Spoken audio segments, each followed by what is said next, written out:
Hi everyone, it's Marianne, it's so right. And today I want to talk about my two favorite feet. I can't believe I haven't already shown you these. It's like shocking. All right, in all my work, whether it be quilting or garment sewing or home dec work, I need these feet. Their versatility is unbelievable. One is called the edge joining foot. And what it is it's just like your A foot, but it's got a guide in the center. And then the other foot is the edge stitching foot. And it's just like your A foot, but the guide is on the edge. Now, the versatility is going to give you is so great. And that's why I want you to see these things. Today we're sewing on the Husqvarna Viking. It is the Topaz 50. And it has many stitches.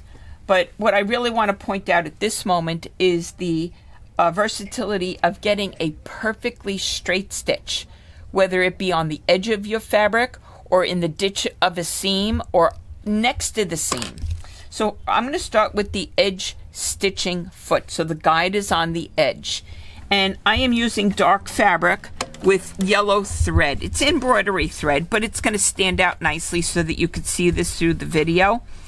And I'm going to simulate a hem. So I'm just going to fold this, and that would be my hem. I'm going to put this under the foot, and I'm going to put the guide on the edge of the hem. Now, right now, my needle is dead center, and that's where I'm going to leave it for about an inch, because then I'm going to show you what else I'm going to do. I'm going to stitch along, and as I do this, I'm always watching the guide, where it is, whether it's on the edge or in a ditch. Okay, the machine has a 7mm stitch width capability, so my needle positions are really versatile. I can move my needle so many different ways, but right now I'm moving my needle position to the right. So now I'm going to stitch another inch. When I get done, I'm going to show you different variations of where my needle stitched. So I'm leaving it as one continuous piece. All right, so I did that one. Now I'm going to move the needle over to the right. So I'm going to go to my needle position, and I'm moving the needle all the way to the right. And I could have kept it anywhere in between.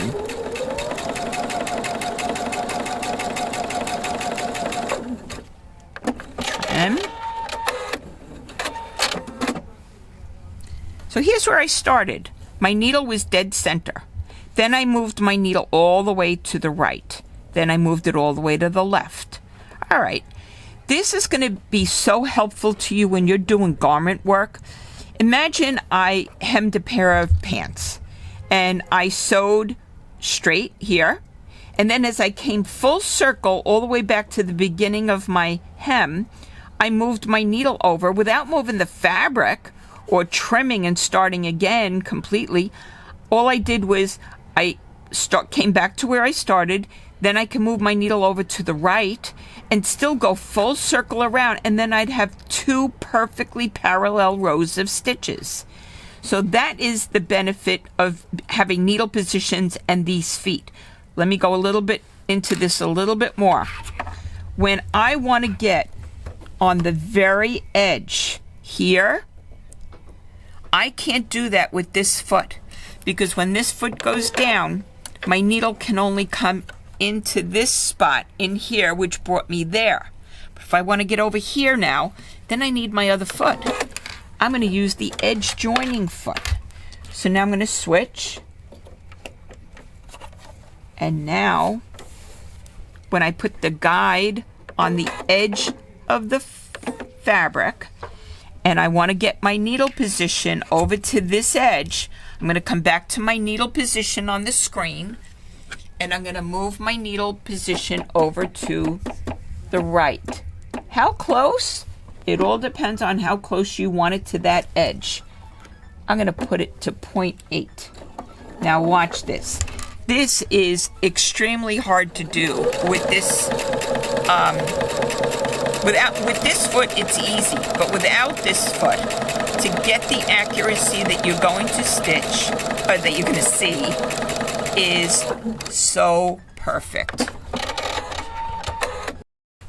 So now when I put the guide at the edge of the hem or a ditch of a seam, I was able to move my needle position over so close to this edge. If I didn't have this foot on, to get this kind of accuracy, I would say in most cases is impossible to get it perfectly straight and not go on and off the edge of that hem. So that was the edge joining foot. But again, with between these 2 feet, my needle positions become dramatically different. So here with the guide in the center, I can move my needle within that area, but I can't, when I want to get further over to this side, I can't do that with the edge joining foot. The guide is here, but I can't get my needle over to this position if I wanted that. So then I would switch over to my other foot.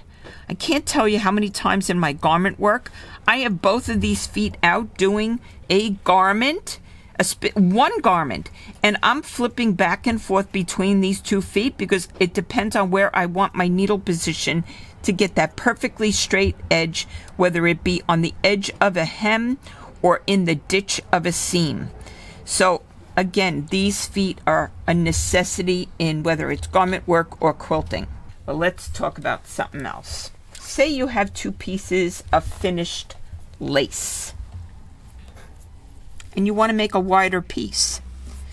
So I was able to, here, let me put it on the black fabric so it stands out nice. So I was able to join 2 pieces using the edge joining foot, and I took a zigzag and I cranked it down to a very skinny width so it didn't overcome the rest of the lace. So watch when I'm going to take these 2 new pieces and show you its stitching. I'm going to take these, and the edges that have finished nice and straight are the ones I'm going to join. And I'm going to go into my settings, my stitch selection, and I'm going to pick a zigzag. Now the zigzag that comes up is going to be at a very wide stitch width for this technique, where I'm going to bring it down to 2.0. Now when I start to stitch, I'm butting the 2 edges together, and those edges are going to be against the guide that's in the middle of the foot. And then as I stitch, I would see, do I need to make a modification on the width, or is it going to be what I need? So now, here we go. Let's see. Back and forth. There we go. I got it. So now as I'm going, all I'm doing is watching the guide going between the 2 pieces that I'm joining.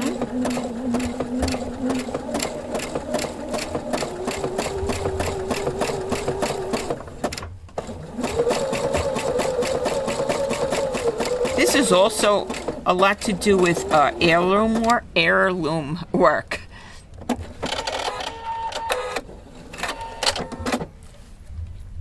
Look at that finish. Wow, the things that make me so happy. That's a great seam, putting 2 pieces together. So now I've created a wider piece of lace. But think about this also. Say you have fabrics that don't fray, such as like an ultra suede, things like that. You could then join them, and I call this collage work. You've got lots of scraps. You put your pieces together using, say, a zigzag or even a decorative stitch, and you join your 2 pieces. Now you have one big cloth of all these different fabrics. Then lay your pattern down and cut it out. It could be a tote bag, could be a purse, but it could also be a garment. Maybe it could be a vest. So now, you know, like when they talk about crazy quilting, well, it's kind of crazy patchwork for a vest. You could just lay your pattern piece down on the piece you created and cut it out, and then you have something really unusual. All right, now I talked about doing top stitching and edge joining, but now I want to talk about using the same feet but using decorative stitches. I want my stitches to be nice and straight. There goes the guides. All right, so right now I have the foot on that does the edge stitching. So the guide is on the right. I'm just creased a piece that would simulate a hem. And I'm going to put this down, and I'm going to put the edge of my guide on the bottom of the hem. And then I can come in and pick a decorative stitch in my machine.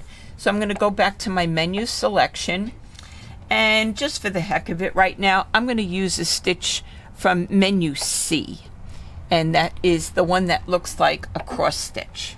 So I'm going to use that. Now remember, I want my stitches to be nice and straight. I don't want them wonky all over the place. So now as I stitch, again, my focus is on the guide. It's right along the edge. So now as I stitch, and here I have beautiful embroidery thread in the machine. And you might want to stabilize the bottom underneath because they are decorative stitches. So let's take a look at what that looks like. Wow, isn't that cool? Love it. So again, like I had just mentioned about stabilizing it, maybe I would put a piece of interfacing in between the hem and then fold it so that you don't have to put a piece of tearaway underneath, and then that interfacing would stay there all the time, but it'd give it the support it needs to do the decorative stitches. So now, like I said, you could pick beautiful decorative stitches, use your feet as a guide. I'm going to change over to the other foot, the edge joining foot, but I'm going to keep that same stitch that I just did, and I'm going to do it in the center of a seam. So now this stitch is going to go off and on the seam. So I stitched, here's the yellow thread so you could see it.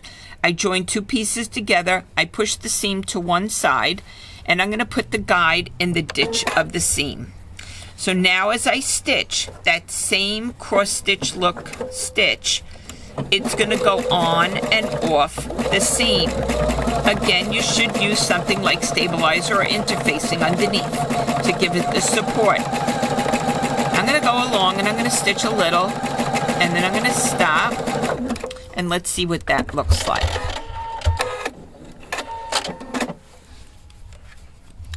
Isn't that nice?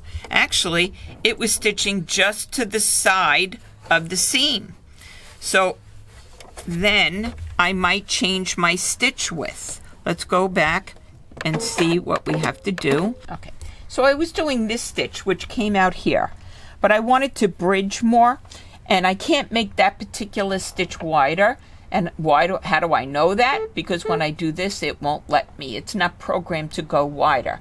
So I'm going to go pick the other cross stitch that was near it. I'm going to go to this one. And then I'm going to come into my settings, and my stitch width is now 7 millimeters.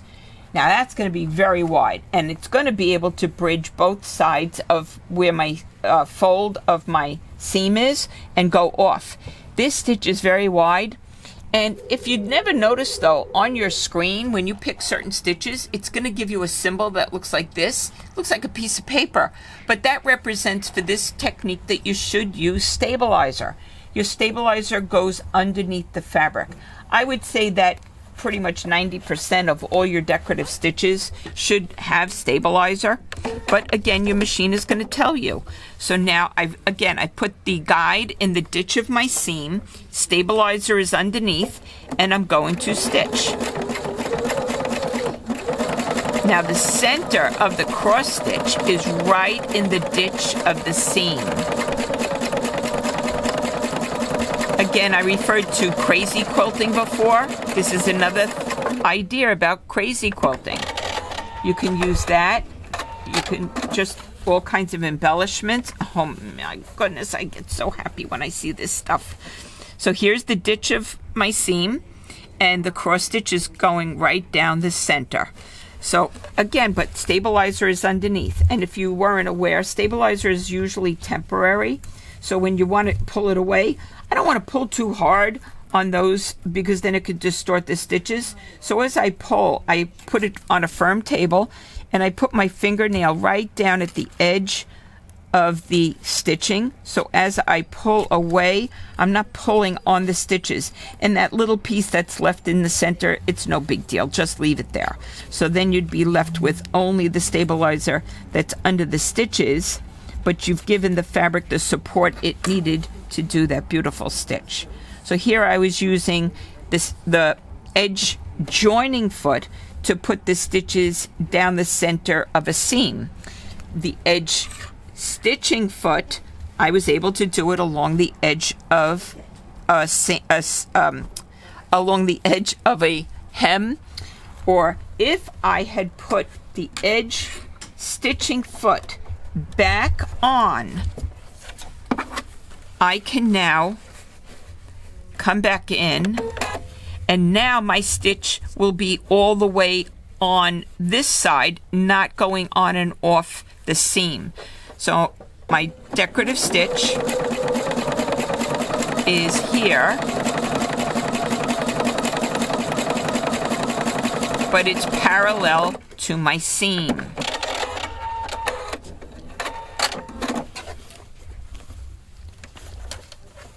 So here's my seam, and now my stitch is over here, but it's perfectly parallel. So I hope you enjoyed today's class. Like I said, these are my favorite feet. I can't live without them. They're so important in all kinds of work that you might do. So if you don't have them, you got to call and order them. It's the edge stitching and the edge joining. Necessities in work. Have a good day.